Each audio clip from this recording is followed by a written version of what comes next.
तो hi everyone. तो students, आज के सेशन में हम डिस्कस करेंगे सिंगल और डबल ब्लैंक्स, राइट। जो फिल इन द ब्लैंक्स के क्वेश्चन आते हैं कॉम्पिटिटिव एग्जाम्स में, तो डिफरेंट डिफरेंट एग्जाम्स में पूछे जाते हैं। अगर थोड़ा एग्जाम का लेवल कम हो, लो लेवल का कोई एग्जाम फाइट करोगे तो उसमें सिंगल ब्लैंक्स पूछे जाते हैं। और किसी अगर आप अच्छे लेवल का कोई अच्छी ऑर्गेनाइजेशन आपसे क्वेश्चन पुट करती है जब इस सवाल को, तो फिर वहां पे डबल ब्लैंक्स आने के भी चांसेस होते हैं, राइट। तो सिंगल और डबल ब्लैंक्स को टैकल कैसे करते हैं, how to deal with this particular question, तो कुछ बेसिक पॉइंट्स हैं जो मैं आपसे डिस्कस करना चाहता हूं। सबसे पहले तो आपको यहाँ पे जो मेन फंक्शन है वो आपका अगेन यहाँ पे रीडिंग आपकी अच्छी होनी चाहिए, अंडरस्टैंडिंग लेवल अच्छा होना चाहिए, राइट। सपोज आप कोई सिंगल ब्लैंक कर रहे हो, जैसे एक स्टेटमेंट यहां से चल रही है और यहाँ पे आपको ब्लैंक डालना है, ठीक है जी। तो यहाँ पे आपको कोई भी वर्ड, मतलब out of 4 words you have to pick the right word over here. तो यहां पे आपकी एक तो कॉन्टेक्चुअल वोकैब, अकेला वोकैब नहीं, कॉन्टेक्चुअल वोकैबुलरी आपकी अच्छी होनी चाहिए। कॉन्टेक्स्ट डिफरेंट होते हैं, है ना। जैसे लुक एट, देखना होता है, लुक का मतलब दिखना होता है, टू सीम होता है, टू अपीयर होता है, वॉच भी देखना होता है, सी भी देखना होता है। होता तो मतलब कुछ देखने से रिलेटेड है, टू सी से रिलेटेड। लेकिन क्या हम ऐसे कभी बोल सकते हैं क्या वॉचिंग टेलीविजन की जगह हम लुकिंग टेलीविजन बोल सकते हैं? तो आप बोलोगे नहीं सर, हम तो वॉचिंग टेलीविजन ही बोलते हैं। तो क्यों बोलते हैं? ओपन आई से हम जो भी कुछ देखते हैं, जो हम खुली आंखों से देख रहे हैं, इसके लिए हम क्या यूज करेंगे? क्या हम ओपन आई से जो भी देखते हैं उसके लिए वॉच यूज कर सकते हैं? नो, वहां पे हम सी यूज करते हैं। तो कॉन्टेक्चुअल वोकैबुलरी, राइट, इस क्वेश्चन के थ्रू, ये जो सिंगल डबल ब्लैंक्स का क्वेश्चन होता है और ये जो आपको क्लोज टेस्ट का सवाल आता है कॉम्पिटिटिव एग्जाम्स में, इसके थ्रू एग्जामिनर एक ही नॉलेज चेक करता है, दैट इज वेदर ही और she has the right knowledge of putting the right word at the right place और नॉट। क्या आप जानते हैं, क्या आपको नॉलेज है कि कौन सा वर्ड किस पोजीशन पे मतलब फिट किया जाएगा? ठीक है, जैसे इंटीग्रेटेड एफर्ट्स होता है, कंसर्टेड एफर्ट्स होता है ना। तो एफर्ट्स के लिए हम इंटीग्रेटेड एफर्ट्स नहीं यूज करते, वहां पे कंसर्ट वर्ड यूज किया जाता है। तो कॉन्टेक्चुअल वोकैब, अब देखो यहां तो सिंगल वर्ड डालना है। अब अगर डबल की बात करें तो मान लो सपोज एक ही सेंटेंस चल रहा है और आपको एक ब्लैंक यहां दे देगा और आगे जाके एक दूसरा ब्लैंक और दे देगा, सेकंड ब्लैंक। तो भाई एक ही सेंटेंस में 2 वर्ड डालने होंगे, तो फिर आप आज ये सवाल हम करेंगे, ठीक है। तो फिर आपको 2 जब ब्लैंक्स मिलेंगे तो आपको पेयरिंग में ऑप्शंस देगा, फिर दो डबल पेयर में आएंगे आपको ऑप्शंस, राइट। तो कई बार ऐसा भी होता है कि डबल ब्लैंक्स के क्वेश्चन को सॉल्व करते हो कि पहले में आपको कुछ आइडिया लग ही नहीं रहा, आपको नहीं, you have read the statement और आपको लग रहा है कि यार फर्स्ट में तो मुझे कुछ समझ ही नहीं आ रहा कि इसमें मैं क्या डालूंगा, ठीक है, मतलब क्लियर नहीं हो रहा आपको। So leave that particular option, आप आगे बढ़ो, ठीक है। जब when you put the second option, जब आप डबल सेकंड ब्लैंक को डालोगे तो आपको ऑटोमेटिकली हिंट मिल जाएगा कि फर्स्ट ब्लैंक में क्या आएगा। तो ये कुछ ऐसे ऑप्शंस होते हैं जो सेकंड वर्ड से एलिमिनेट हो जाते हैं, कुछ ऐसे ऑप्शंस होते हैं जो फर्स्ट ब्लैंक से एलिमिनेट हो जाते हैं। इसी तरह जब आप एलिमिनेशन मेथड को अप्लाई करोगे तो आप जो है अपने राइट आंसर तक पहुंच सकते हो। ये ट्रिक्स हैं, टिप्स एंड ट्रिक्स हैं। और मेनली इसमें क्या होता है, एलिमिनेशन मेथड, आपको सेंटेंस को पढ़ना है और आपको थर्ड पॉइंट आ जाता है कि इसकी टोन को समझना होता है कि वाक्य कौन सी टोन में going on, sentence is going in which tone, right. जब आप वाक्य के टोन को समझ जाते हैं तो आपको पता लग जाता है कि भाई ये पॉजिटिव जा रहा है तो इसका पॉजिटिव वर्ड मुझे उठाना, पॉजिटिव आंसर ही मेरा उठेगा। अगर कोई सेंटेंस नेगेटिव टोन में जा रहा है तो आपका ऑप्शंस नेगेटिव ही वर्ड्स आपको उठाने पड़ेंगे। पॉजिटिव के साथ आप नेगेटिव को एलिमिनेट मारोगे, नेगेटिव के साथ आप पॉजिटिव ऑप्शंस को एलिमिनेट कर दोगे, ठीक है। तो बढ़ते हैं अपने क्वेश्चंस की तरफ। मेनली मैंने आपको बता दिया vocabulary plays an important role over here, vital role यहाँ पे वोकैब का ही है सिंगल डबल ब्लैंक्स के क्वेश्चंस में। बट आपको यहाँ पे सही वर्ड का नॉलेज होना चाहिए कि कौन सा वर्ड कौन सी कंडीशन में मुझे यूज करना है, राइट। चलिए देखते हैं क्वेश्चंस की तरफ मूव करते हैं। सवाल नंबर 1 रहा स्क्रीन पे, ये अच्छा क्वेश्चन है, ठीक है, डबल ब्लैंक के क्वेश्चन है। बुरा, the present system is dash and needs dash. और एक बात आपको और बता दूं, ये जो मैं पॉइंट बता रहा था इसमें एक पॉइंट और ऐड कर लेते हैं कि कुछ ऐसे ऑप्शंस भी आते हैं जो ग्रामर बेस्ड होते हैं। मैंने आपको बोला वोकैब तो यहां पे अपना काम करेगी, लेकिन एग्जामिनर 1-2 सेंटेंस पेपर में ऐसे भी दे देता है जहां पे ग्रामर वाला ऑप्शन उठेगा। तो भाई क्या करोगे, वहां पे वोकैबुलरी वाला आंसर जाएगा ही नहीं। अब आप इस क्वेश्चन को देख लो। बुरे, मैंने आपको बोला टोन को समझना है। बुरे, the present system is dash and needs dash. अब मुझे कुछ भी क्लियर नहीं हो रहा है कि ये प्रेजेंट सिस्टम पॉजिटिव में बात करना चाह रहा है या नेगेटिव में बात करना चाह रहा है। ऑप्शंस को देखेंगे, ठीक है, देखो यहाँ रॉन्ग दे रहा है तो इसका मतलब ये नेगेटिव आंसर है। ठीक है, यहाँ डिफेक्टिव दे रहा है, ये भी नेगेटिव आंसर है। यहाँ पे गुड दे रहा है, ये प्लस में चल रहा है। यहाँ पे एक्सीलेंट दे रहा है, ये प्लस में चल रहा है। दो ऑप्शन प्लस वाली हैं, दो ऑप्शन नेगेटिव वाली हैं। ठीक है, एडिक्वेट ये भी हम बोल सकते हैं प्लस में चल रहा है। अब ये आपको देखना पड़ेगा। अब इस क्वेश्चन को पढ़ के ना कुछ भी क्लियर नहीं हो पा रहा कि वेदर यहाँ पे जो स्पीकर है जिन्होंने इस क्वेश्चन को डाला है, ठीक है, वो इसको पॉजिटिव में लेके जा रहे हैं या नेगेटिव में लेके जा रहे हैं, कुछ क्लियर नहीं हो पा रहा है। टोन यहाँ पे क्लैरिफाई नहीं हो पा रही। The present system is wrong and needs improve doesn't make sense, ये बोलने में भी गलत लग रहा है और ये ग्रामेटिकली भी रॉन्ग है। ठीक है, नीड्स इंप्रूवमेंट हो सकता है। ठीक है, the present system is defective and needs reforming. ठीक है, तो आपको यहां पे पता होना चाहिए कि यहां पे नीड्स, एंड के बाद नीड्स लग रहा है ना, नीड्स लग रहा है तो इसके मतलब ये एज इसको मेन वर्ब के तौर पे यूज कर रहा है। ठीक है, तो यहां पे इसके बाद टू आएगा, टू आना चाहिए था। अगर ऐसे होता है नीड्स टू रिफॉर्म तो बी बनता, ये भी कटा, ये भी कटा। अब ये जो क्वेश्चन है ये आपका वोकैबुलरी के आधार पे सॉल्व नहीं कर पाओगे, आपको यहां पे अप्रोच लगेगी ग्रामर वाली। यहां पे ग्रामेटिकल ऑप्शन से ही आप इसको क्लिक कर पाओगे। ग्रामर अगर आपका अच्छा होगा तो आप इसको पकड़ लोगे, राइट। तो बेसिकली यहां पे आएगा the present system is good, ये है right answer. The present system is good and needs no change, and needs no change, right. तो यहां पे जो है मतलब हो रहा है प्रेजेंट सिस्टम अच्छा है और उसको बदलने की कोई जरूरत नहीं है, and needs no change, right. तो यहां पे राइट आंसर हमारा ये बनेगा। ये थोड़ा ग्रामर के हिसाब से डिफेक्टिव टू रिफॉर्म होता तो बनता, एडिक्वेट नहीं आएगा, excellent and improvement and needs improvement doesn't make sense, right. तो यहां पे जो राइट आंसर बनेगा ग्रामर के हिसाब से हमारा जो है राइट आंसर आएगा, that is option number D. Question number second, an impartial person. Impartial person होता है वन मतलब जो पक्षपात नहीं करता। ठीक है, पार्शियलिटी आप समझते होंगे, पार्शियलिटी मतलब बायस्ड होता है।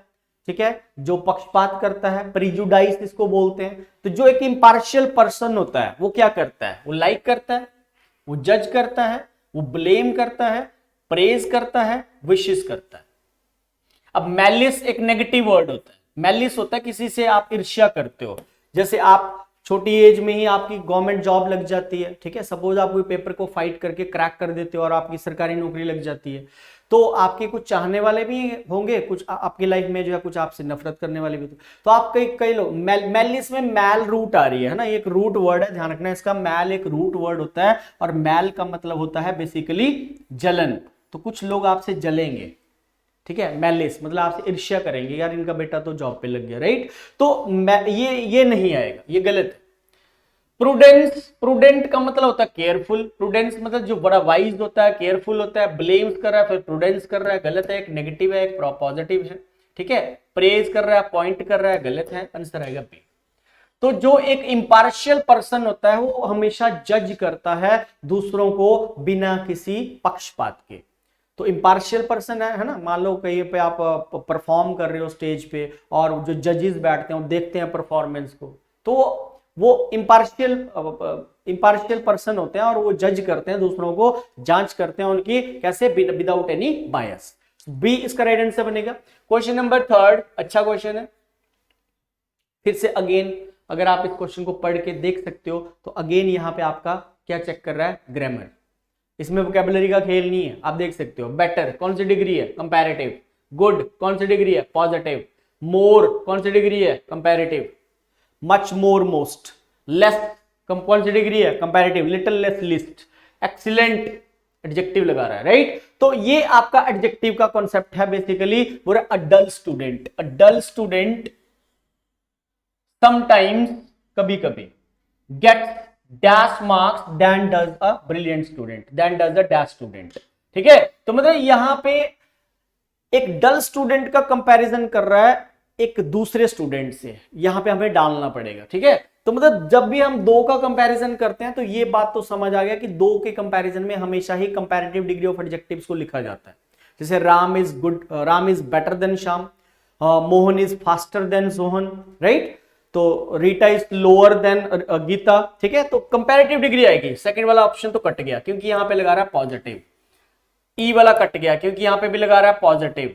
राइट। अब हमारे पास 3 ऑप्शन बच गए। पॉजिटिव डिग्री लिखी नहीं जा सकती, कंपैरिजन 2 के बीच में हो रहा है, तो एक जो डल स्टूडेंट होता है उसका कंपैरिजन किससे होगा, किससे होगा उसका कंपैरिजन, आप देखेंगे क्या मीडियोकर स्टूडेंट से होगा, ठीक है, ये तो पहले कट चुका है, या वाइजर स्टूडेंट से होगा, नहीं, आंसर होगा सी, ब्रिलियंट। क्लास में एक डल, एक नालायक बच्चा होता है, एक लायक बच्चा होता है, कुछ बच्चे ब्रिलियंट होते हैं, कुछ बच्चे डल होते हैं। तो एक डल स्टूडेंट बोल रहा है कभी कभी क्या करता है, अच्छे मार्क्स लेके आ जाता है, ठीक है, मोर मार्क्स, ज्यादा नंबर लेके आ जाता है then does a brilliant student, right. तो ऐसा भी हो जाता है कभी कभी, तो आंसर बनेगा सी यहां पे, बाकी ऑप्शन आपके गलत है। मीडियोकर के साथ कंपैरिजन नहीं करेंगे डल का, बल्कि उसका ब्रिलियंट के साथ करेंगे। चलिए फोर्थ अब देख लेते हैं। Many people coming from villages dash themselves so dash that they don't go back. मैंने ये जो क्वेश्चन रखे हैं इसमें मैंने रेशियो रखी है, कुछ क्वेश्चंस मैंने टिपिकली वोकैबुलरी वाले डाले हैं और कुछ क्वेश्चंस मैंने इसमें आपको जो है दिए हैं ग्रामर बेस्ड। अब ये जो क्वेश्चन है अगेन ग्रामर वाली ऑप्शन है ये। Many people coming from villages dash themselves। अब आपको पता है यहाँ पे क्या लगा रहा है जी, रिफ्लेक्सिव प्रोनाउन लगा रहा है। आपको प्रोनाउन चैप्टर में हमने पढ़ा है रिफ्लेक्सिव प्रोनाउन होता है स्टूडेंट्स, रिफ्लेक्सिव प्रोनाउन होता है दे का themselves होता है, ही का हिमसेल्फ होता है, शी का हरसेल्फ होता है, आई का रिफ्लेक्सिव माई सेल्फ होता है। तो रिफ्लेक्सिव प्रोनाउन के बारे में आप सभी बच्चे जानते होंगे, प्रोनाउन के अंदर एक टेबल बनता है, राइट। और कौन सी ऐसी वर्ब्स होती हैं जिनके बाद रिफ्लेक्सिव प्रोनाउन लगता है, जैसे आप बोलते हो I enjoyed myself in the party,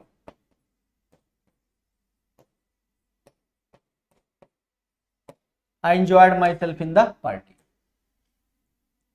right? So I enjoyed myself in the party। तो enjoyed के बाद रिफ्लेक्सिव लगा। टिपिकल वर्ब्स होती हैं कुछ, जैसे आप बोलते हो मैंने खुद को मुसीबत में पाया, I found myself in trouble, adapt themselves, enjoyed।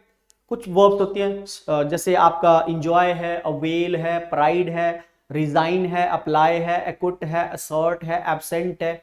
और इसका भी एक फॉर्मेट होता है, पर्टिकुलर रूल होता है, क्रैम नहीं करना है कि जहां पे भी इंजॉय आएगा आप रिफ्लेक्सिव डाल दोगे, ऐसा नहीं होता है।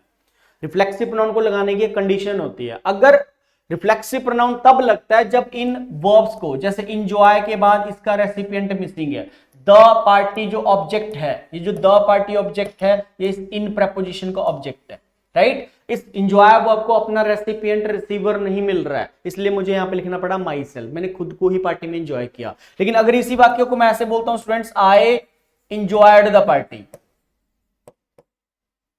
There is a difference, there is a little bit difference।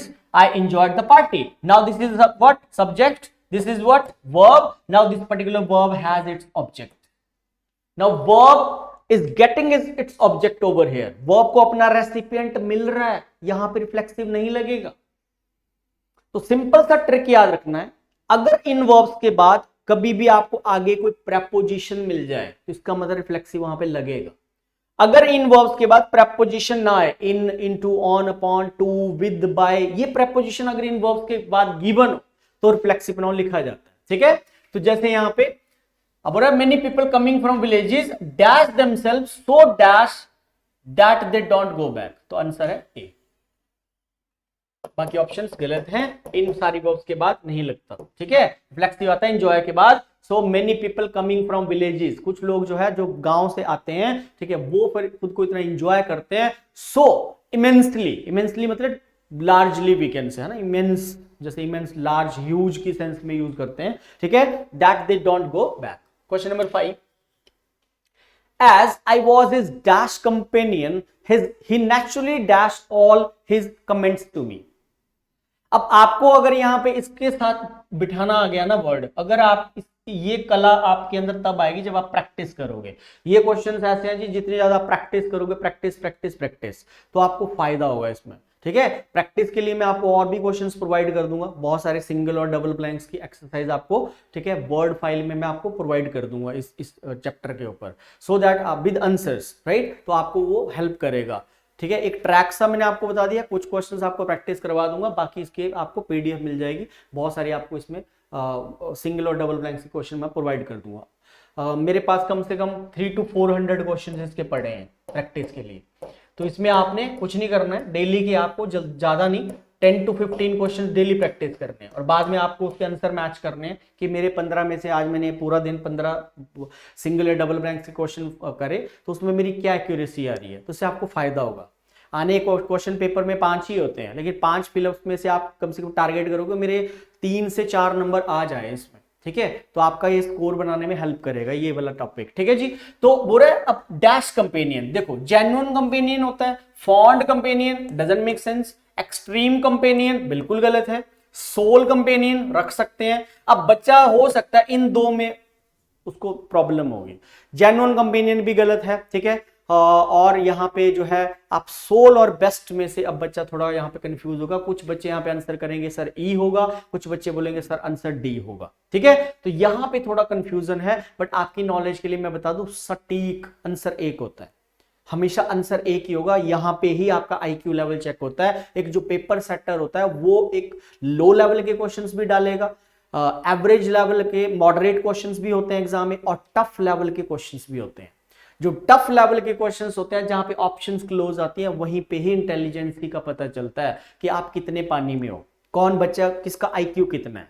तो आपको लो लेवल के क्वेश्चंस को तो टच देना ही है, मॉडरेट लेवल के क्वेश्चंस को भी टच देना पड़ेगा, बट आपको टफ लेवल के क्वेश्चंस कितने करके वो आपकी मेरिट लेके जाते हैं, वो वाले सवाल, राइट। तो आपको पता होना चाहिए it's not best companion, right answer होता है स्टूडेंट्स सोल कंपेनियन, इकलौता।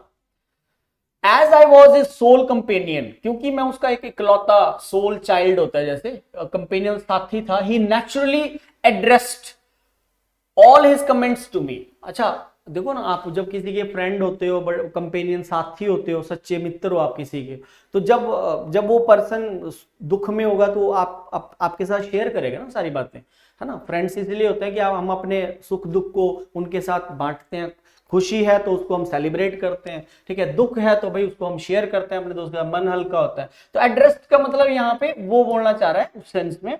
यहाँ पे देखो एग्जीक्यूट भी गलत लगा रहा है, एग्जीक्यूट तो प्लान होता है ना भी, आपने सेकंड वर्ड से भी आप इसको एलिमिनेट कर सकते हो कि एग्जीक्यूटेड गलत लग रहा है।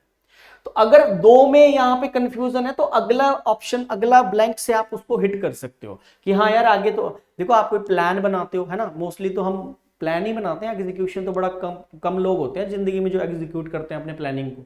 तो एग्जीक्यूशन होता है उसको मतलब लेके आना, इंप्लीमेंट करना उन बातों को। तो एग्जीक्यूट नहीं करता वो अपने कमेंट्स को, बल्कि वो एड्रेस करता है, वो मुझे बताता है अपनी बातों को, अपने दिल की बातों को, राइट, सुख दुख जो भी है। क्वेश्चन नंबर 6, जय insisted dash seeing the papers. अब ये जो कॉन्सेप्ट है इसमें सिंगल ब्लैंक वाला क्वेश्चन है, जय यहाँ पे सीइंग द पेपर्स, इनका कोई भी प्रॉब्लम नहीं, मतलब इनके हिसाब से लगना ही नहीं है। यहाँ पे आपको यहाँ पे फिक्स्ड प्रेपोजिशन डालनी पड़ेगी, ठीक है। अब देखो एक वर्ड होता है प्रिवेल, एक वर्ड होता है इंसिस्ट, राइट, इन दोनों के साथ फिक्स्ड प्रेपोजिशन ऑन आती है, ध्यान रखना, ऑन लेते हैं, इंसिस्टेड ऑन होता है, प्रिवेल भी ऑन होता है। प्रिवेल ऑन और इंसिस्ट ऑन दोनों का मीनिंग सेम होता है स्टूडेंट्स, फोर्स करना, किसी को मजबूर करना, राइट। तो जय insisted on seeing the newspaper, तो इनका मतलब फोर्स करना होता है। तो आंसर है हमारा यहाँ पे option number A. Question number 7, if one wishes to apply dash the scholarship must submit a completed application by March 1st। अब अप्लाई के साथ क्या लगाते हैं, if one wishes to apply to या अप्लाई फॉर, नो ऑब्वियस है A और B आप एलिमिनेट कर दोगे। अब ये जो अप्लाई वर्ब होती है इसके साथ देखा जाए तो प्रेपोजिशन ये दोनों ही लगती है, अप्लाई के साथ टू भी लग जाता है, अप्लाई के साथ फॉर भी लग जाता है।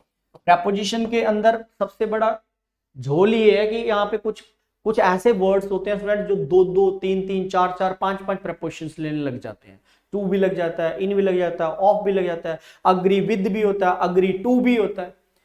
यही कॉन्सेप्ट्स हैं, यही वो कंपटीशन के फंडे हैं जिनके ऊपर आपको काम करना पड़ेगा कि यार अप्लाई टू कब होता है, अप्लाई फॉर कब होता है। देखो यहाँ पे स्कॉलरशिप की बात कर रहा है तो यहाँ पे तो आंसर सी हो फॉर, लेकिन टू कब आता है, जैसे आप he applied for the lecturer post, है ना, जब आप किसी पोस्ट के लिए अप्लाई करते हो, स्कॉलरशिप के लिए अप्लाई कर रहे हो तब तो फॉर आएगा। लेकिन टू कब आता है, टू आता है जब कोई पार्डन के लिए अप्लाई कर रहा है, क्षमा मांगने के लिए। The criminal applied to judge for the pardon, the criminal, the culprit applied to judge for pardon। क्षमा मांगने के कॉन्टेक्स्ट में हम अप्लाई के साथ फॉर नहीं लगाते, वहां पे टू लगाते हैं। तो ये रीजंस फाइंड आउट करने पड़ेंगे आपको, ठीक है। क्वेश्चन नंबर 8, ऑल्दो लेप्रोसी का मतलब होता है स्टूडेंट जो स्किन डिजीज होती है, हमारी जो त्वचा होती है, स्किन होती है, व्हाइट हो जाती है, सडन व्हाइटनेस आ जाती है हमारी स्किन में, उसको बोलते हैं लेप्रोसी। पर although leprosy is not a highly contagious disease, हालांकि कॉन्ट्राडिक्ट करता है, ऑल्दो कंजंक्शन है पूरा, कॉन्टेजियस छूने से नहीं होती है बीमारी, those who have contacted it have always been pariahs. Pariahs का मतलब होता है स्टूडेंट्स फियर, डर, भय। लेकिन जब भी हम किसी पर्सन के ऐसे लेप्रोसी से पीड़ित कोई पर्सन होता है हमारे सामने, जब वो इंसान आ जाता है तो हम उससे क्या करते हैं, हमें डर सा बैठ जाता है, ठीक है, and have been dashed by others. ऐसे लोगों को ना हम क्या करते हैं, एक्सेप्ट करते हैं, ना जी ना। वार्निंग देते हैं, एडमोनिश मतलब वार्निंग होता है, थ्रेट, धमकी देना, वार्निंग देते हैं, बिल्कुल गलत है। शेल्टर्ड, आश्रय देते हैं, बिल्कुल गलत, डी आएगा। ऑस्ट्रेसाइज किया जाता है ऐसे लोगों को। ऑस्ट्रेसाइज का मतलब आउटकास्ट करना। सपोज ऐसा कोई पर्सन मेरे सामने आ जाता है, मतलब ये ह्यूमन नेचर होता है, it's the human nature, right, that they people are ostracized by the society, means ignored by the society. Avoid किया जाता है ऐसे लोगों को, ठीक है। एक फितरत है हमारे अंदर, इंसान की एक ऐसी फितरत है कि ऐसा कोई पर्सन मेरे सामने आता है तो यार क्या दिख गया मुझे, तो हम हेट करते हैं उसको, इग्नोर करते हैं, अवॉइड करते हैं। तो हम बोल सकते हैं ऑस्ट्रेसाइज मतलब socially unaccepted people, unaccepted people, और we can say outcast. Remember, cast, overcast, telecast, forecast, outcast, इनकी सेकंड थर्ड फॉर्म सेम होती है। आउटकास्टेड नहीं बोलना, ब्रॉडकास्टेड नहीं होता, टेलीकास्टेड नहीं होता है, कास्टेड भी नहीं होता है। तो कास्ट वाले जितने भी वर्ब्स होते हैं इनकी सेकंड थर्ड फॉर्म सेम होते हैं, ध्यान रखना। Remember, 9th, now that she is living in dash flat, she cleans the windows twice a week in summer and once a week in winter। एक बार यही क्वेश्चन एरर की form में भी पूछा गया था, एरर भी आया था इस क्वेश्चन के ऊपर, ठीक है। और एरर पता कैसे आया था, यहां द था और यहां पे भी द था। मैं वैसे बता रहा हूं, यहां तो हमें वर्ड पुट करना है, लेकिन ये सवाल मैंने किसी पेपर में एरर में भी देखा था। तो आपको ध्यान रखना, जो सीजन्स के नेम होते हैं स्टूडेंट्स, उनके साथ कभी भी आर्टिकल द नहीं आता। It's not in the summer, it's not in the winter, wrong है ये, राइट। तो आपको यहाँ पे आर्टिकल द को काटना था, ये मैंने जानबूझ के बताया आपको, मतलब ऐसा सवाल मैंने कभी देखा था, किसी एग्जाम में पूछा गया था। तो यहां पे तो राइट आंसर आएगा, now that she is living in her flat, in her own flat. Simple सा क्वेश्चन है, आंसर इसका सी है। बट मैंने एक कॉन्सेप्ट आपको और दे दिया कि with seasons name, before seasons name, we never use any article, remember, right. Question number 10, Nirmala was expecting a call from her mother which would inform her whether she dash or not। अच्छा question है, mental ability का question है। Nirmala expect कर रही थी call की, अपनी उसकी मदर की कोई कॉल आनी होगी उसको, जो उसको ये इन्फॉर्म करेगा whether she dash or not, whether she had to go or not, whether she had gone or not, whether she was expected or not, whether she should inform or not। तो सी और D हो सकता है आप eliminate कर दो, लेकिन इन दो में बच्चा गलतियां करता है। अगर आप यहाँ पे हैड गॉन लगाओगे तो इसका मतलब आपने एक्शन को पूरा कर दिया, इसका मतलब आपने कंप्लीट एक्शन वाली स्टेट का ऑप्शन डाल दिया, क्योंकि आपको पता है जो परफेक्ट स्टेट होती है वो हमेशा ही कंप्लीट एक्शन को डिनोट करती है। जैसे मैं आपको पढ़ा रहा हूं, सो आई एम टीचिंग यू, ये एक्शन गोइंग ऑन एक्शन है। कॉन्टिन्यूस टेंस हमेशा ही इनकम्प्लीट स्टेट को रेफर करता है। ऐसे वर्क्स जो चल रहे हैं मोशन में, कंप्लीट नहीं हुए। I am studying, it means you are at that particular moment you are studying. I am laughing, हंस रहा हूं, पॉइंट को रेफर करता है कॉन्टिन्यूस। लेकिन परफेक्ट हमेशा ही कंप्लीट एक्शन को बताता है, किसी एक बिंदु से कार्य शुरू हुआ और किसी दूसरे पॉइंट पे जाके वो खत्म हो गया, वो होते हैं कंप्लीटेड एक्शंस, राइट। तो from one point two another point जाके वो एक्शन कंप्लीट हो गया। 9 बजे हमारी क्लास स्टार्ट हुई और 12 बजे जाके वो खत्म होगी। तो जब यहाँ पे 12 बजेंगे तो एक्शन वो परफेक्ट में चला जाएगा, राइट। तो यहाँ पे अगर आप बी करोगे तो ये गलत है, आंसर है। तो फिर आप देखो ना, पहले अर्लियर फॉर्मर पार्ट क्या बोल रहा है वाक्य का, वो तो एक्सपेक्ट कर रही थी कॉल को, whether she had to go or not, कि उसको जाना था या नहीं जाना था। तो अगर आप हैड गॉन लगाओगे तो आपने उसको भेज दिया, फिर वो एक्सपेक्ट क्या कर रही थी, फिर गलत हो जाएगा। थोड़ा सा यहाँ सोचने वाला कॉन्सेप्ट है, ध्यान रखना। 11th, very very important. This question is very very important. Question number 11. The disputes between India and Pakistan are of a more serious nature than dash between India and its other neighbors. मतलब जो झगड़ा है हमारा भारत और पाकिस्तान का, जो झगड़े हैं, ठीक है, जो डिस्प्यूट्स हैं इंडिया और पाकिस्तान के बीच में, ठीक है, वो ज्यादा सीरियस है इंस्टेड की किसी और देश के साथ, जो हमारा मतलब 36 का आंकड़ा आप सभी जानते हैं, राइट। तो छोटा सा कॉन्सेप्ट है प्रोनाउन चैप्टर का, राइट। ये एक स्टाइलर है और ये सपोज एक स्टाइलर है, राइट। मैं इसका कंपैरिजन इससे कर रहा हूं, मैं बोल रहा हूं ये वाला स्टाइलर इससे अच्छा है, तो कैसे बोलूंगा, this styler is better than that of. तो आपने पढ़ा होगा कि नाउन के रेपिटेशन को अवॉइड करने के लिए अगर सब्जेक्ट सिंगुलर हो, किसी एक पर्टिकुलर चीज का कंपैरिजन दूसरे से कर रहा हूं, ये वाला स्टाइलर इससे अच्छा है, तो उस नाउन को रिपीट नहीं करते आगे जाके, उसकी जगह हम लिखते हैं that of. So this notebook is better than that of because you are comparing singular subject with singular noun.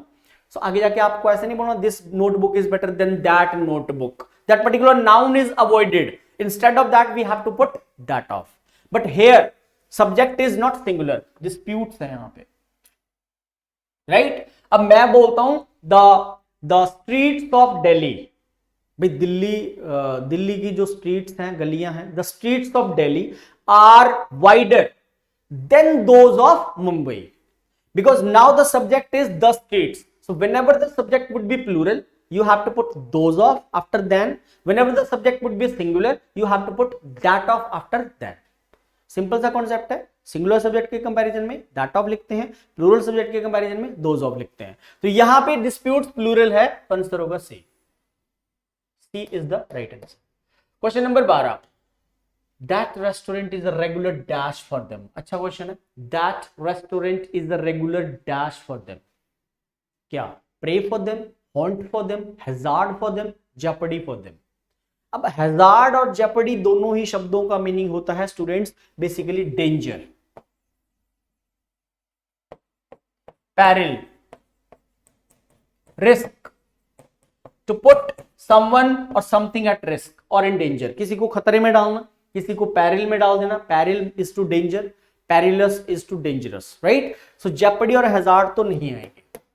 अब प्रे मीन्स आप जानते होंगे शिकार को बोलते हैं, नहीं होगा, आंसर है बी।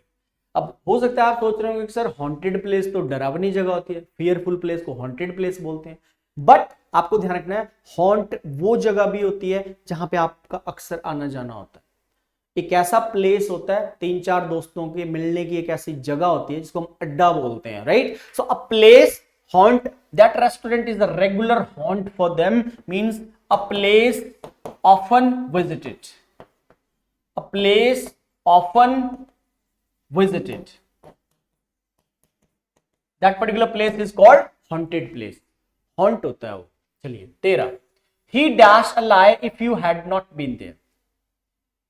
तो आप देख सकते हैं if वाली जो क्लॉज होती है that is called subordinating clause, condition लगती है अगर तुम वहां पे नहीं होते, अगर तुम वहां पे नहीं होते। सबऑर्डिनेटिंग क्लॉज में हमेशा ही कंडीशन पुट होती है और रिजल्ट आता है हमेशा ही प्रिंसिपल क्लॉज में। दिस इज द रिजल्ट,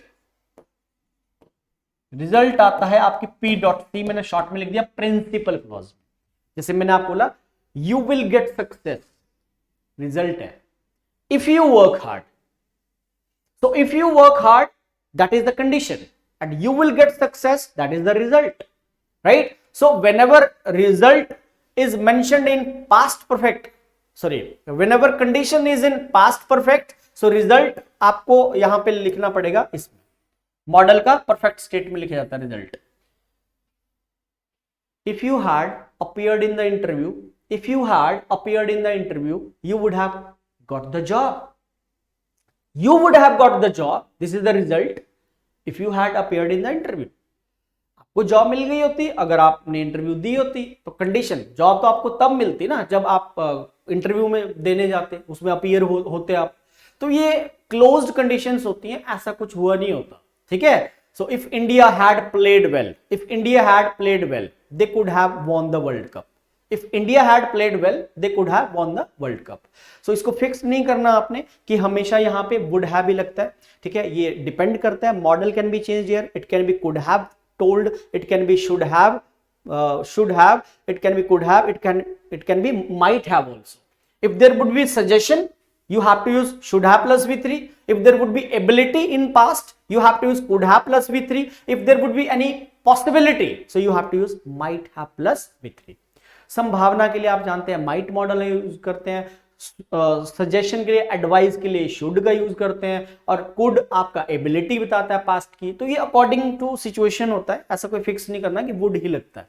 तो आंसर इसका सी है, ठीक है। 14 narration, the woman asked her husband dash that when was he going to Jodhpur. देखो पहली बात तो यहाँ पे WH वर्ड आ रहा है, और जब भी WH वर्ड आता है तो पहली बात तो दैट नहीं आता, कटा, जिसको नरेशन का नॉलेज है। एज कभी नहीं आता, कटा। दैट आता ही नहीं है, इसको हटा के WH वाली टाइप में कभी भी दैट नहीं लगाते, कुछ भी नहीं लगाते। वैसे सिंपल टाइप में आपने पढ़ा होगा कि by removing comma inverted comma उसकी जगह हम दैट लिखते हैं। वो अफर्मेटिव जो सिंपल वाली टाइप होती है उसमें दैट लगता है, right. He said to me, तो ही टोल्ड मी दैट तो लिखोगे ना, और आगे कोई सिंपल सेंटेंस है, I have done my duty, right, तो आपको दैट लिखना है। लेकिन WH वर्ड में कभी भी कॉमा इन्वर्टेड कॉमा को रिमूव करके कुछ नहीं लगाते हैं, ध्यान रखना आपने। और एक सबसे बड़ा चेंज ये होता है इस वाली टाइप में, जब WH वाली टाइप आती है तो ये जो क्वेश्चन होता है डायरेक्ट स्पीच में, इसको चेंज किया जाता है सिंपल सेंटेंस। क्वेश्चन को कभी भी नरेशन के अंदर क्वेश्चन में कन्वर्ट नहीं करते, ये बात हमेशा ध्यान रखनी, बहुत बड़ा चेंज है। जबकि वॉइस में ऐसा नहीं होता। एक्टिव पैसिव जो वॉइस होते हैं उसमें हम बोलते हैं who taught you grammar, who taught you grammar. तो इसका जब आप पैसिव वॉइस बनाओगे तो बनेगा by whom were you taught grammar, by whom were you taught grammar, ये इसका पैसिव है। तो हमने इसको इंटरोगेटिव में चेंज करा, मैंने बोला by whom were you taught grammar, right, तो वर यू बोला तो ये क्वेश्चन है। लेकिन इसमें नहीं ऐसा होता, तो इसलिए when he was going to Jodhpur या व्हेन वाज ही, अब वाज ही बोलूंगा तो इंट्रोगेटिव हो जाएगा, डी भी कटा, आंसर सी है।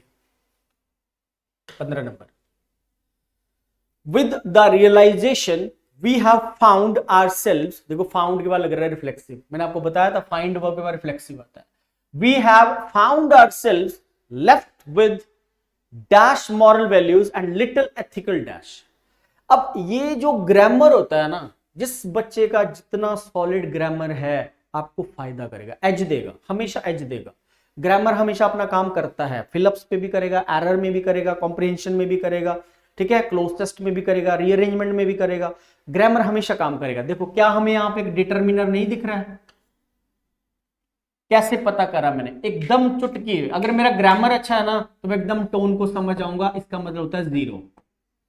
लिटिल एक डिटर्मिनर है जिसका मतलब होता है ऑलमोस्ट जीरो, प्रैक्टिकली नन, न के बराबर जब कोई चीज होती है। तो लिटिल से मुझे एकदम क्लिक हो गया कि बाकी की सेंस चल रही नेगेटिव, आंसर नेगेटिव जाएगा, राइट। अब एक्सट्रीम आएगा, फंडामेंटल आएगा, ऑब्सोलीट आएगा। ऑब्सोलीट होती है जो चीज बेकार हो गई है, ठीक है। तो एक्सट्रीम और judgement, with the realisation we have found ourselves left with extreme moral values and little ethical, doesn't make sense. Extreme, देखो आपको पता है यहाँ पे एंड भी लग रहा है, एंड एक ऐसा वफादार, इतना वफादार कंजंक्शन है ना, ये कभी भी धोखा नहीं करेगा। अगर पहले प्लस है भाई तो यहाँ पे प्लस करना पड़ेगा, अगर यहाँ माइनस है तो यहाँ माइनस करना पड़ेगा। सेम रैंक के वर्ड्स को जोड़ता है, ठीक है ना। आपको पता है ये कोर ऑर्डिनेटिंग कंजंक्शन है, फैन बॉयज में आता है ना, फैन बॉयज में आता है फॉर एंड नॉर पढ़ोगा आपने, बट फैन बॉयज वाला शॉर्टकट याद रखना। तो ये कंपाउंड सेंटेंस है, ये कंपाउंड सेंटेंस बनाता है जो फैन बॉयज के साथ कनेक्ट होता है सेंटेंस। तो एंड से पहले she is very beautiful and intelligent, लेकिन बट लगाऊंगा तो फिर उल्टा हो जाएगा, she is very beautiful but dull, right. तो फिर नेगेटिव पॉजिटिव होता है बट के साथ। तो एंड आ रहा है, यहां पे नेगेटिव लगा रहा है तो यहां पे भी नेगेटिव वर्ड आएगा, मतलब मॉरल वैल्यूज। तो कैसी moral values? Incidental, C answer है। With the realization we have found ourselves left with incidental moral values and little ethical standards. Answer C है। Question number 16. Diplomacy is the best means, अब positive चल रहा है, best means बता रहा है, of dash peace which a society of sovereign nations has to offer, but especially under the conditions of dash world politics end of contemporary war it is not good enough. तो अब आपको पता लगे it is diplomacy को best बता रहा है, is the best means of maintaining, presenting, retaining या इवॉल्विंग, है ना, is the best means of. तो ये कोई माध्यम होगा डेवलप करने का, आंसर ई है। इवॉल्व मतलब होता है किसी चीज को विकसित करना। तो diplomacy is the best means of evolving peace which a society of sovereign nations has to offer, but especially under the conditions of self-centered world politics and of contemporary war it is not good enough। फिर से आपको मैं बता देता हूं यहां पे, ठीक है, आप देख लो यहां पे बट आ गया। अब इस बट से पीछे जितना भी ये वाक्य है ना, ये प्लस में चल रहा है। आपको मैंने बताया बट एक ऐसा कंजंक्शन है जो कॉन्ट्राडिक्ट करेगा। अगर यहां प्लस है तो यहां माइनस, और अगर यहां माइनस है तो यहां प्लस होगा। अब इस बट से पीछे प्लस में चल रहा है, लेकिन आगे तो आंसर नेगेटिव में जाएगा ना। Specially under the conditions of self centred world politics end of contemporary war it is not good enough. देखो रिजल्ट नेगेटिव आ गया। तो जब पॉजिटिव कंडीशंस होती है तो बट के साथ कनेक्ट कर रहा है तो रिजल्ट आपको नेगेटिव में शो करना पड़ेगा। ये रूल है जी कंजंक्शन का, हेल्प करता है ग्रामर। आगे देखो, nothing is so dash to a nation as an extreme of self partiality and the total want dash of what others will naturally hope or fear। so nothing is, ये I think by mistake दोनों same options आ गए हैं यहां पे। So इसका आंसर होगा यही, fatal. Nothing is so fatal to a nation as an extreme of self partiality and the total want, हाँ सेम है, want consideration of, consideration of. अच्छा, वांट ऑफ वैसे लैक होता है, अदर्स विल बी, डिल्यूजनरी नहीं आएगा, रिपेंजेंट नहीं आएगा, ठीक है। डिल्यूजनरी तो हो गया जो something which is not true, right. तो यहां पे फेटल आएगा, नेगेटिव सेंस में चल रहा है वाक्य। तो राइट आंसर इसका सी बनेगा, ठीक है, सी ऑप्शन करें। आगे देखो, इसका आंसर मैंने पहले ही लगा दिया, embellish. Charles Lamb's prose is richly embellish with literacy, ornaments, the similes, metaphors, alliterations, transferred epithet etcetera.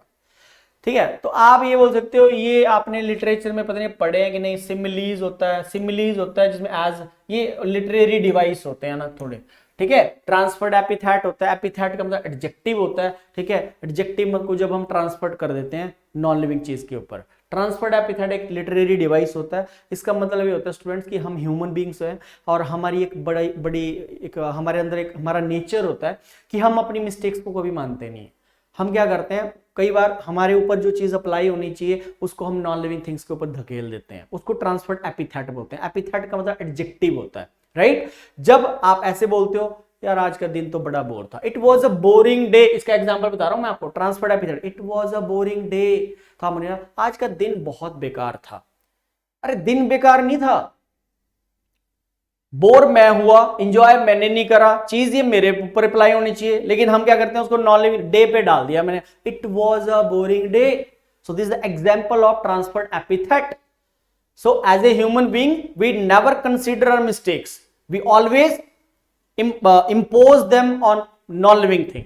I passed a sleepless night, ये कुछ एग्जाम्पल होते हैं ट्रांसफर्ड एपिथेट के। सिमिली में एज और लाइक आता है, जिन शब्दों में एज और लाइक आता है, जिन सेंटेंसेस में वो सिमिली के एग्जाम्पल होते हैं। मेटाफर एक इनडायरेक्ट कंपैरिजन होता है, ठीक है। इनडायरेक्ट कंपैरिजन लाइक आप बोलते हो Ram is a lion, if I say Ram is a lion, तो क्या मैंने बोला राम एक शेर है, तो क्या राम शेर है? क्या राम की शक्ल शेर से मिलती है? क्या स्पीकर यहां पे does this particular sentence actually means like this कि राम की शक्ल शेर से मिलती है? तो यहां पे हिडन मीनिंग छुपा हुआ है। Ram is a lion, it means Ram is brave like a lion. Speaker actually ये बोलना चाह रहा है कि राम शेर की तरह बहादुर है। तो ऐसे जो अलंकार होते हैं, अलंकार बोलते हैं इनको बेसिकली, हिंदी में आपने पढ़े होंगे, अगर कोई लिटरेचर का स्टूडेंट होगा तो जरूर पढ़े होंगे, ठीक है। तो उसको मेटाफर बोलते हैं। और ये जो एलिट्रेशन होता है, एलिट्रेशन में रेपिटेशन ऑफ वर्ड्स होता है, शब्दों का। एम्बेलिस्ड मतलब हम ये बोल सकते हैं ये चार्ल्स लैम्स के जितने भी प्रोज हैं मतलब उन चीजों से भरे हुए हैं। एम्बेलिश मतलब फुल ऑफ समथिंग, राइट। तो ये लिटरेचर में ही पोएट्स के द्वारा यूज की जाती है। आयरनी, आयरनी भी होती है, मेटाफर होता है ना। आयरनी, आयरनी क्या होता है? आयरनिकल स्टेटमेंट होती है, जो हमें उसका मीनिंग वहां पे दिखता है ना, उसका बिल्कुल ऑपोजिट मीनिंग जब कोई सेंटेंस हमें देता है, that is called irony, right. तो यहां पे आंसर इसका embellished. Next, These were reduced to skeletons for they had long been dashed for food. ठीक है, स्टीयरिंग घुरना होता है, बिल्कुल गलत आंसर है। क्रेविंग सर्च होती है, लॉन्गिंग भी वही होता है, आंसर आएगा ए। इंपिंजिंग का मतलब होता है जब किसी चीज का ना किसी चीज के ऊपर बैड इफेक्ट पड़ता है, बुरा प्रभाव पड़ना। अब देखो ना, या ये बोला these were reduced to skeleton, मतलब उनके वो बन गया, स्केल्टन बन गए, स्केल्टन्स, राइट, ढांचे बन चुके हैं। For they had long been impinging for food, ठीक है, मतलब ढूंढ रहे होंगे, तलाश कर रहे होंगे। इम्पिंजिंग मतलब किसी चीज का इफेक्ट पड़ गया उनके ऊपर, खाना नहीं मिलेगा इंसान को तो उसका स्केल्टन निकल जाएगा ना। अगर हमें टाइम पे हम डाइट नहीं लेंगे, ठीक है, खाना ही नहीं खाएंगे, तो हमारे भी स्केल्टन बन जाएगा। तो उस चीज का किस चीज के ऊपर बुरा प्रभाव पड़ने को ही बोलते हैं इम्पिंजिंग।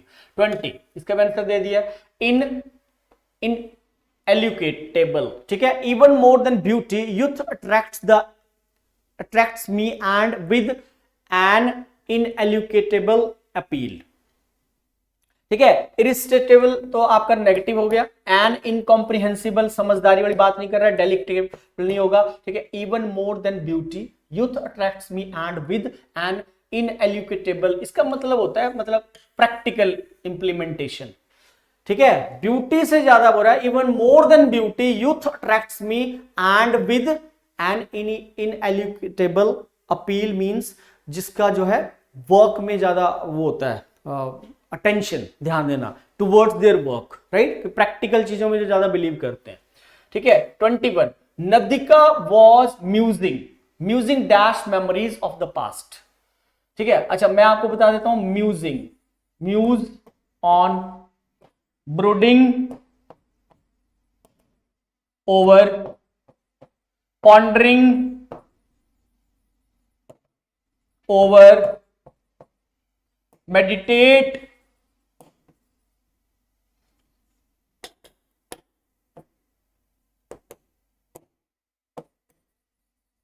on mulling over, इन सारी टर्म का मतलब, इसमें प्रपोजिशन का ध्यान रखना आपने, ठीक है। यहां पे भी म्यूजिंग लगा रहा है, ठीक है, तो म्यूज वैसे तो ऑन होता है लेकिन म्यूजिंग ओवर होता है, म्यूजिंग ओवर होता है, तो यहां पे आंसर आएगा ओवर, ऑन तो दे भी नहीं रहा। और इन सब का मतलब होता है, इन सारी टर्म्स का मीनिंग होता है स्टूडेंट, जब आप किसी बात को लेके मनन करते हो, चिंतन करते हो, चिंतन करना, मनन करना, सोचना, विचारना, ठीक है, सबका मीनिंग सेम है। म्यूज ऑन, आप बैठे हो, फ्यूचर के बारे में सोच रहे हो, एनालाइज कर रहे हो। वैसे बोलते भी हैं कि बैठना भी चाहिए, कभी 3-4 मिनट ना खुद को देखो, थोड़ा ठहर जाओ, ठीक है। धूप में जा रहे हो, लगातार जाते रहोगे धूप में, पसीना निकल रहा है आपको, जा रहे हो चक्कर आ सकता है, तो बैठ जाओ। कोई पेड़ आ गया भाई, उसकी छाया में बैठ जाओ, थोड़ा पानी पी लो, फिर से जर्नी स्टार्ट कर लो। तो ठहरना जरूरी होता है लाइफ में। तो इन सब सारी टर्म्स का मतलब है सोचना, विचारना, राइट। लेकिन ये जो ब्रूडिंग ओवर होता है, इसका मतलब थोड़ा नेगेटिव होता है कि आपने पास्ट में कोई मिस्टेक करी और उस मिस्टेक को, गलती को आप थोड़ा एनालाइज कर रहे हो, क्या रही ये गलती मेरे से कैसे होगी, ठीक है। उस बात को लेकर आप ब्रूडिंग ओवर कर रहे हो, रिग्रेट कर रहे हो, पछता रहे हो, सोच रहे हो, राइट। और मलिंग ओवर का यूज करते हैं गवर्नमेंट के कॉन्टेक्स्ट,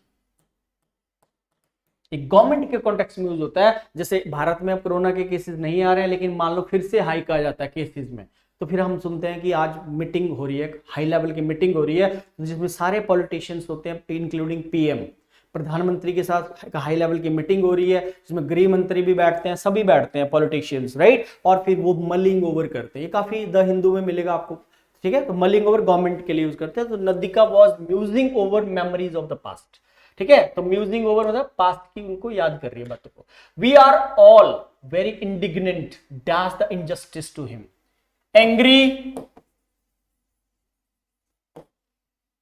एंग्री, गुस्सा होना, राइट। इंडिग्नेंट भी सेम होता है, गुस्सा होना। वेक्स्ड, गुस्सा होना, सेम वर्ब्स हैं, इन सब का मतलब गुस्सा, किसी चीज के ऊपर गुस्सा होना। अगर आप किसी पर्सन पे गुस्सा हो, पर्सन से, तो इन सब के साथ विद। लेकिन अगर आप किसी चीज से दुखी हो, किसी चीज के ऊपर गुस्सा हो, तो फिर एट। तो we are all very indignant, injustice की बात कर रहा है, एट आएगा, आंसर होगा 23rd। Today student should be reconciled dash the way things are changing. Today student should be reconciled dash the way things are changing. अब reconcile verb के साथ यहां बच्चे लुक लगा के आ जाते हैं, भी थोड़ा अच्छा लगेगा विद लगा देंगे, कुछ ऐसे मान हुआ वे टू लगा देंगे, ए सी और डी तो आने नहीं। अब इस वर्ब का एक अपना कॉन्सेप्ट होता है, ध्यान रखना, बड़ा इंपॉर्टेंट है, पेपर में आता है जी। रिकॉन्साइल के साथ दोनों लगती है, विद भी लगता है, टू भी लगता है, दोनों। रिकॉन्साइल विद भी होता है, रिकॉन्साइल टू भी होता है। रिकॉन्साइल विद कब लगता है? जब आपका अपने फ्रेंड के साथ झगड़ा हो जाता है, किसी बात को लेके आप झगड़ पड़ते हो अपने दोस्त के साथ, ठीक है, और लेकिन आफ्टर सम टाइम आपको लगता है कि चलो अब यार पैचअप कर लेते हैं। पैचअप तो समझते होंगे, अगर सेंटेंस में स्टूडेंट्स पैचअप का कॉन्टेक्स्ट तो फिर विद लगाते हैं। लेकिन रिकॉन्साइल टू तब लगता है सेंटेंस में जब आप किसी को अपनी बात मनवा रहे हो। मान लो जैसे टीचर स्टूडेंट्स को बोलते हैं कि भाई कॉम्पिटिटिव एग्जाम्स का लेवल इतना बढ़ चुका है, तो बेटा आप भी खुद को ढालो। हमेशा ये मत बोलो कि मेरी इंग्लिश वीक है, ठीक है, अडेप्टेबिलिटी होनी चाहिए। तो जब आप किसी को कन्विंस करते हो कि इस बात को लेके आप ढल जाओ अब, ठीक है, क्योंकि पेपर का लेवल बहुत बढ़ चुका है, ठीक है, कट ऑफ बहुत ज्यादा जाती है, यही बोल रहा है today students should be reconciled dash the way things are changing. जिस तरह से हालात बदल रहे हैं तो बच्चों को भी खुद को क्या करना चाहिए? ढलना चाहिए। टू आंसर है, reconcile to the way things are changing. Very very important this particular question. कई बार कंपटीशन में मैंने देखा, एसएससी में भी पूछा गया एक बार 24 का। I complimented him dash his success in the examination। अब ये जो कॉम्प्लीमेंट होता है, दिस पर्टिकुलर कॉम्प्लीमेंट, और एक जो कॉन्ग्रेचुलेट होता है, इन दोनों का ऑलमोस्ट मीनिंग सेम है। कॉम्प्लीमेंट मतलब प्रेज भी होता है, किसी को आपने मुबारकबाद दी, किसी को आपने कॉम्प्लीमेंट दिया, राइट। कॉम्प्लीमेंट मतलब जैसे आपने बड़ी अच्छी ड्रेस डाली, आपके फ्रेंड्स ने आपको बड़े कॉम्प्लीमेंट्स दिए आज, तो आप बोल रहे हो सर आज तो मेरे को बहुत कॉम्प्लीमेंट्स मिले, प्रेज किया आपकी किसी ने, तो दोनों के साथ ऑन आता है। लेकिन आपको ध्यान रखना, फॉर तो गलती से कभी मत लगाएं, कॉन्ग्रेचुलेट फॉर भी नहीं होता। लेकिन एक कॉम्प्लीमेंट और भी होता है स्टूडेंट्स, ये वाला। स्पेलिंग में डिफरेंस है, ध्यान रखना, यहां आई आ रहा है, यहां ई आ रहा है। ये जो नीचे वाला कॉम्प्लीमेंट होता है, इसका मतलब इसके साथ टू आता है, कॉम्प्लीमेंट टू, कॉम्प्लीमेंट्री वाली भी स्पेलिंग भी शायद यही होती है, आप देख लेना, कॉम्प्लीमेंट के साथ टू आता है। और इसका मतलब होता है एक दूसरे के पूरक होना, पूरक। जैसे man is complement to women, both man और वुमेन दोनों मिलके ही सोसाइटी को आगे बनाते हैं, वंश चलता है ना, आप जानते हैं। Grammar is complement to vocabulary, grammar और वोकैब एक दूसरे के पूरक है। भाई वोकैबुलरी आपकी सॉलिड है, ग्रामर आपको सेंटेंस बनाना नहीं आता, अधूरा है वो काम, ठीक है। Vocabulary is complement to grammar, vocab जो है ग्रामर का कॉम्प्लीमेंट है, ग्रामर उसका कॉम्प्लीमेंट है वोकैब का, राइट। तो both are complement to each other, इसका मतलब पूरक होता है, इसका टू लगता है, complement to. There is a difference between spelling, pronunciation में कोई फर्क नहीं है। चलिए आगे 25, suitable steps are taken to bring dash the cost of living down, phrasal verb का क्वेश्चन है ये। मैंने इसमें ग्रामर के ब्लैंक्स भी रखे हैं और वोकैब वाले भी थे, ठीक है। सो ब्रिंग डाउन मतलब होता है रिड्यूस करना, suitable steps are taken to bring down मतलब to reduce, right. 26, I absolutely refuse to put dash with that sort of conduct। अब पुट अप क्या होता है? अकेला, एक अकेला पुट अप होता है। पुट अप स्टे करना, पुट अप मतलब to stay, where do you put up these days, आजकल आप कहां ठहरे हुए, वो पुट अप है। पुट ऑन मतलब वेयर, पहनना, गेन करना भी होता है। पुट ऑफ मतलब पोस्टपोन कर देना, आपने किसी आज मतलब कहीं जाना था, आपकी कहीं आपने ट्रैवलिंग करनी थी आज, लेकिन बारिश पड़ गई, जैसे हिमाचल में लैंडस्लाइडिंग हो रही है, सपोज आपने हिमाचल कुल्लू मनाली जाना था घूमने, लेकिन आपको पता है कि अब वहां पे हालात बहुत खराब हो चुके हैं, ठीक है, वहां पे लैंडस्लाइडिंग हो रही है, बादल फट रहे हैं, क्लाउड बर्स्ट हो रहा है वहां पे, ठीक है, घर के घर चले गए लोगों के, बह गए, तो वहां पे अब आपका जाने का प्रोग्राम आपने पुट ऑफ कर दिया। पुट ऑफ मतलब आपने उस चीज को स्थगित कर दिया कि चलो यार नेक्स्ट ईयर जाएंगे अब, ठीक है, इस बार नहीं जाएंगे। तो पुट ऑफ मतलब वो चीज आगे जाके होगी। मान लो सेम डे कोई फंक्शन होना है, पुट ऑफ कर दिया आपने, किसी और दिन होगा, किसी और डेट को होगा, ठीक है, टाल देना जिसको बोलते हैं टालना। बट अगर आप किसी चीज को लगातार टालते रहते हो, कल कर लूंगा, परसों कर लूंगा, फिर आपकी हैबिट बन जाती है, आदत बन जाती है।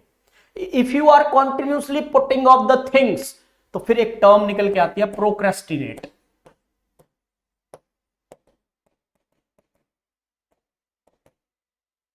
ये ध्यान, प्रोक्रेस्टिनेट। प्रोक्रेस्टिनेट मीन्स होता है इफ यू आर कॉन्टिन्यूसली टाल रहे हो, फिर आप हमारी आदत बन जाती है, आलस आ जाता है, कर लूंगा, कल कर लूंगा यार, परसों कर लूंगा यार, कोई चक्कर नहीं है, अभी तो पेपर अगले साल आएगा यार, कर लेंगे। जो लगातार टालते रहते हैं ना, फिर उनका कुछ बनता भी नहीं है जिंदगी में। तो प्रोक्रेस्टिनेट एक टर्म निकल के आती है। पुट आउट, बुझाना, टू एक्सटिंग्विश, फायर वगैरह की सेंटेंस आ गया, आग बुझाने वाली बात कर रहा है तो put out, please put out the fire, right. लेकिन यहां पे जो फ्रेजल बन रही है, यहां पे आंसर आएगा तो तो आंसर ए इस क्वेश्चन का। लेकिन पुट अप अकेली फ्रेजल वर्ब नहीं, यहां पे पुट अप विद बन रहा है। ये एक कंप्लीट फ्रेज है put up with. Put up अलग होता है, पुट अप मतलब स्टे करना होता है, लेकिन पुट अप विद का मतलब होता है टॉलरेट करना, सहन करना, ठीक है। जब आप सहन करने की बात बोलते हो, ठीक है, टॉलरेट करने की बात करते हो, तो वहां पे हम पुट अप विद यूज करते हैं। जैसे आप बोलते हो इस तरह के बेकार बंदे को ना, मैं ज्यादा इस बंदे को ज्यादा बर्दाश्त नहीं कर सकता, I can not put up with that नेस्टी fellow, I can not put up with that person, ठीक है। Put up with that person मतलब इस तरह के अनप्लेजेंट पर्सन को मैं ज्यादा टॉलरेट नहीं कर सकता। So put up with means to tolerate होता है। 27, the climate is not conducive to, fixed proposition है। 28, desire dash self expression is one of the basic qualities of man. So desire for, ध्यान रखना, easy है, desire for he होता है। Desire for मतलब किसी चीज के लिए आप इच्छा रख रहे हो, डिजायर फॉर समथिंग, राइट। और 29 आप देख सकते हो students, are you really desirous, ये ध्यान रखना, आप थोड़ा चेंज कर दिया। So are you really desirous of visiting Japan, तो डिजायर फॉर और डिजायरियस के साथ क्या लगाते हैं, ऑफ लगाते हैं। Last and final question of the class, that is 30, we will have to atone dash our misdeeds. Misdeeds का मतलब होता है स्टूडेंट जो हम गलत वर्क्स करते हैं, रॉन्ग डीड्स करते हैं, पाप करते हैं लोग, सो हमें उसके लिए हमें उसका हर्जाना देना पड़ता है, भुगतना पड़ता है। सो अटोन के साथ फिक्स्ड प्रपोजिशन क्या बिठाओगे, अटोन के साथ लगता है जी for, we will have to atone for, right. तो हमें अपनी मिसडीड्स के लिए भुगतना पड़ेगा, अगर गलत करेंगे तो इसी जन्म में ही हमें जो है उसका नतीजा भी, पनिशमेंट भी गॉड के थ्रू मिलेगी। सो अटोन फॉर अच्छा क्वेश्चन है, ठीक है। तो आई होप आपको ये क्लियर हुआ होगा। बाकी प्रैक्टिस के लिए क्वेश्चंस मैं आपको उसके बहुत सारे प्रोवाइड कर दूंगा। So thank you very much, take care, see you.